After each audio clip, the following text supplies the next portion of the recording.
Hello বন্ধুরা, welcome to my channel. আজকে আমি তোমাদের চিংড়ি পালং বা পালং চিংড়ি যেটাই বলো সেই রেসিপিটা রান্না করে দেখাবো। দেখো কি কি ইনগ্রেডিয়েন্টস লাগছে। প্রথমে লাগবে চিংড়ি মাছ। আমি চিংড়ি মাছটা লবণ হলুদ মাখিয়ে নিয়েছি। নুন হলুদ, আলু চৌকো চৌকো করে কেটে নিয়েছি, শিম সেগুলো ছোট টুকরো করে কেটে নিয়েছি, বেগুন সেটাকে নুন হলুদ আর একটু সামান্য চিনি দিয়ে মাখিয়ে নিয়েছি, কালো জিরে, কাঁচা লঙ্কা আর লাগছে পালং শাক। আমার খুব সামান্য উপকরণ দিয়ে এই রান্নাটা তৈরি হয়ে যাবে। বন্ধুরা, আমি কড়াইয়ে তেল গরম করতে দিয়ে দিয়েছি। আমি এতে সর্ষের তেল ব্যবহার করছি। তেলটা খুব ভালো করে গরম করে নিতে হবে। প্রথমে আমি এতে একটু কালো জিরে দিয়ে দেব।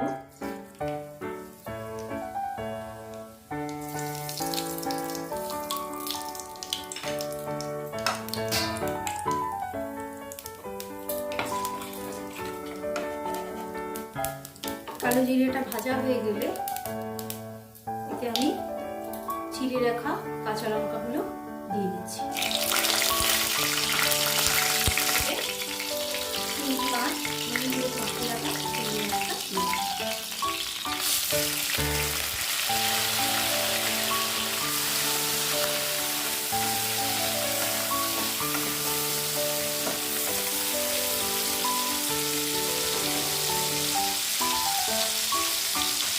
চিংড়ি মাছটাকে সামান্য ভাজবো, অল্প আলুগুলো দিয়ে দেবো। এবার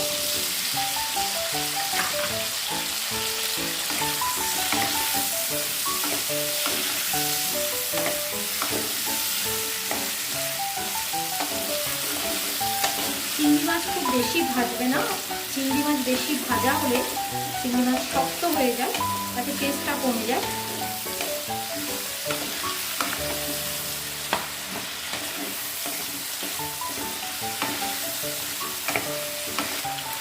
রান্না করতে করতে আমি তোমাদের যে টিপসটা দিলাম সেটা হলো এই যে চিংড়ি মাছ অল্প ভাজবে, তাহলে এর টেস্ট ভালো থাকবে।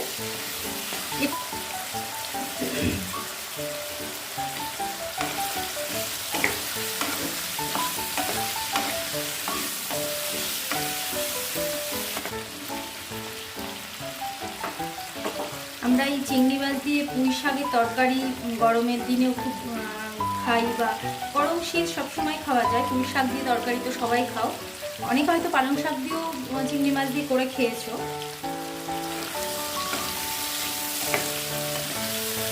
চিংড়ি মাছ যদিও অনেক রেসিপিতেই ভীষণ কাজে লাগে এবং খুবই টেস্টি।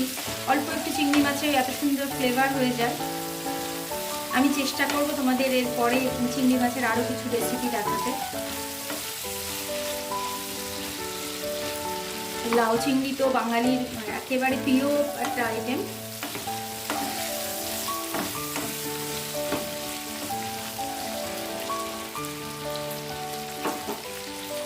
এবার এতে আমি বেগুনটা দিয়ে দেব। বেগুনটা দিয়ে একটু ভেজে নেব।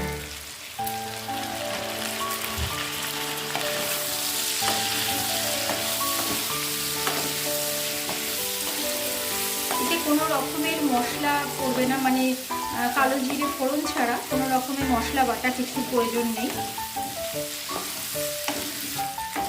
এতে আর একটাও ইনগ্রিডিয়েন্টস লাগবে, যেটা আর কি চিনি, যেটা আমাদের চিনিটা দিলে পরে টেস্টটা আরও বেশি ভালো হবে। সেটা আমি তোমাদের দেখাতে ভুলে গিয়েছি, ওটা আমি রান্নার শেষে দেবো। তো কেউ যদি চিনি খেতে না পছন্দ করো তারা মেটে চিনি নাও দিতে পারো। অনেকের বাড়িতেই কিছু শাক টাক আইটেমে অনেক কিছুতেই চিনি পড়ে না, এবং সুগারের কারণেও এখন অনেকেই চিনি খায় না। যারা খায় না তারা সেটা ব্যবহার করবে না। এবার এতে আমি শিমটা দিই।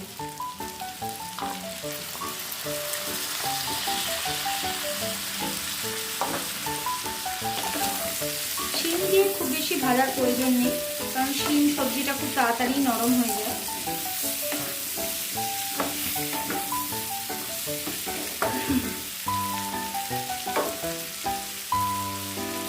সবজিটা যতটা মতো লবণ হলুদ লাগবে সেটা আমি দিয়ে নেব। কারণ পালং শাক দেওয়ার পর যদি আমি লবণ হলুদটা দিই তাহলে সেটা একটু মেশাতে অসুবিধা হয়।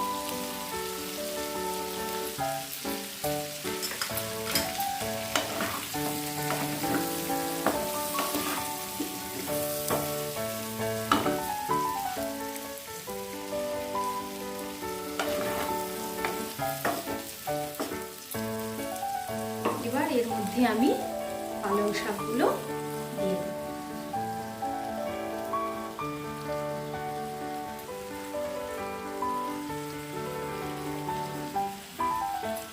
এই পালং শাকগুলো আজকে যেটা আমি রান্না করছি এটা সম্পূর্ণ মানে বাড়িতে তৈরি করা, আমার নয় যদিও, আমার পাশের বাড়ির এক বোন বলতে পারো, সে আমাকে দিয়েছে।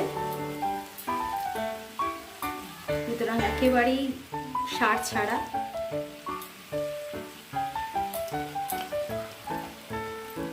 ভীষণ ভালো লাগে যে সার ছাড়া এত টাটকা সবজি আমরা পাচ্ছি।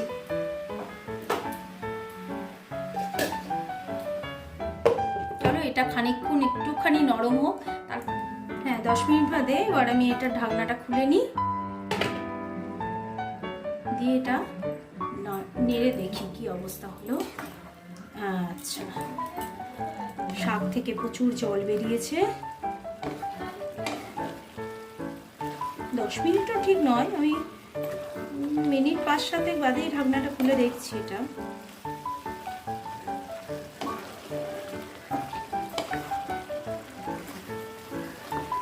এই মানে এটা পাতা শাক, তো আপনারা যদি ডাঁটি মানে শাক যেটাকে আর কি শীষ পালং বলে, সেই শীষ পালং দিয়েও এটা রান্না করতে পারেন। শীষ পালং দিয়েও খুব ভালো হবে।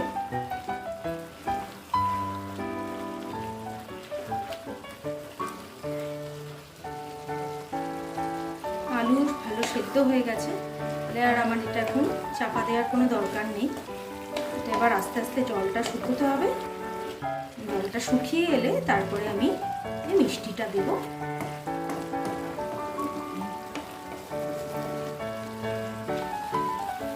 লবণও মনে হয় দেওয়ার দরকার হবে না, কারণ মাছে লবণ ছিল, বেগুনে লবণ মাখানো ছিল, আর তারপর একটু লবণ দিয়েছি।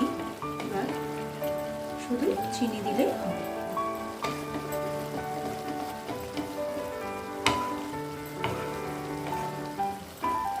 আমি এটা গ্যাসটা কমালাম না, কারণ জলটা শুকোতে হবে, গ্যাসটা কমানোর দরকার নেই। মোটামুটি একটু হাই ফ্লেমেই দেওয়া আছে। দেখো এবার জলটা পুরো শুকিয়ে গিয়েছে। এবার এতে আমি চিনিটা দিয়ে দেবো।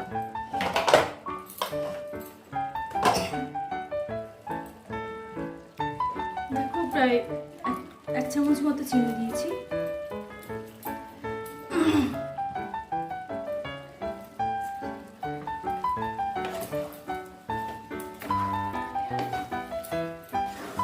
এবার একটু নেড়ে নেড়ে একটুখানি ড্রাই হবে।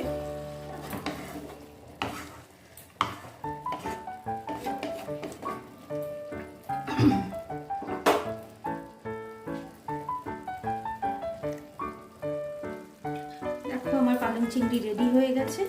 এবার এটা আমি সার্ভ করার জন্য বাটিতে তুলে নেব।